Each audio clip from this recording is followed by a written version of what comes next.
Alright, so Grandmaster Nightfalls finally opened back up again on Tuesday, and this is looking like it's going to be one of the easiest seasons for Grandmasters ever, probably, with the two hardest ones being Proving Grounds and Corrupted, and those are going to be able to get knocked out within the first 2 weeks, if not the first day thanks to the catch-up node, but it's going to be ridiculously easy, and farming is just going to get progressively easier as the rotation goes on, so that's going to be very nice.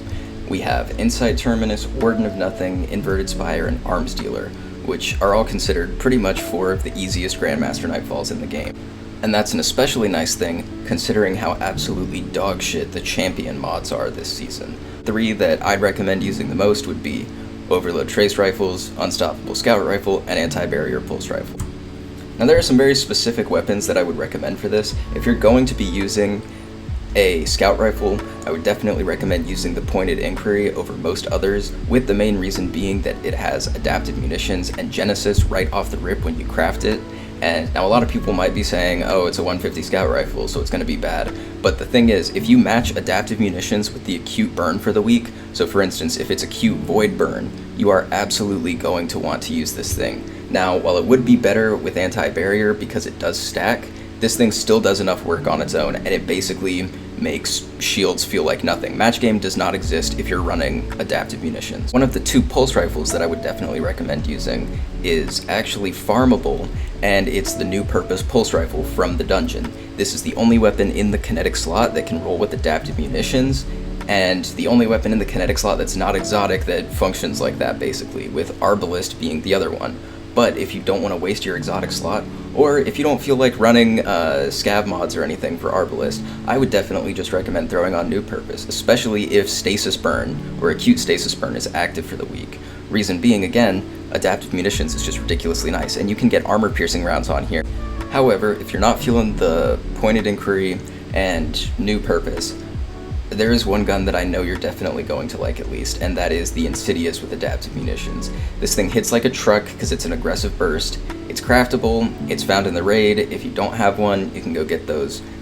The first chest that you get at the intro 3 times this week, and maybe get a chance at getting one with this roll if you've gotten at least one already. But it's a really good weapon, and adaptive munitions works great on it, especially with acute arc burn, because I know we're going to have a couple of strikes this season that have that. So if you throw on major spec, this thing is just going to melt through shields, and especially if you're using it as your anti-barrier weapon. I am unfortunately just shy of crafting this specific roll, but better, on Hollow Denial. I just need one more red border, and I've spent quite a bit of time over the last 24 hours trying to get one, and I just keep getting the scout rifle over and over again. But this roll is especially nice if you take into account the way that adaptive munitions works. Adaptive munitions does ramping up damage, and it goes up by, I believe on trace rifles, 100% each tick, and since this thing shoots at 1,000 rounds per minute, you can get that max bonus from adaptive munitions almost instantly. But another neat thing worth noting is that it can roll with Killing Tally. Both of these stack, which is just an extra damage boost basically, and if you're running this on Void, you could pair this with Child of the Old Gods on Warlock or your Smoke so that you could get a little debuff going on, and it would make it even better. Now I know you're probably going to be using this for Overload, but it's still something really nice that you can just have adaptive munitions on so you can take out any match game shields really easily. Killing Tally adds an additional 30% damage boost, and if you have these enhanced, you'll be maxing out at a 630% damage boost. And Killing Tally will stay up if you're using the Rain of Fire boots on Warlock, so you can just Icarus Dash one time and you'll keep Killing Tally going without having to reload your magazine. One weapon that I know a lot of you probably will not consider right off the bat to use in Grandmaster Nightfalls or just high-end content in general is the Tears of Contrition. And the reason why you might want to consider this is because once you can craft it, you can get enhanced triple tap and enhanced 4 times the charm, or enhanced explosive payload or focus fury. Now, what's really nice about this is if you're using it for unstop and you throw major spec on, you can just keep ripping into the unstop champion. And if you have someone on your fire team that's running this, so Revitalizing Blast and Withering Heat. If you have someone running those, you're going to be doing a significant amount of damage to the champions, and it's just super nice to use. So I would definitely consider running this if you want to run something that's just not the same basic loadout that you would consider running for GMs typically, and it seems like it would be a pretty fun option. Now, as far as heavy weapons go, Lament is of course going to be really nice, especially as an anti-barrier weapon. If you would rather run Unstop and Overload as your other two for something like Warden, especially since that has all three champions.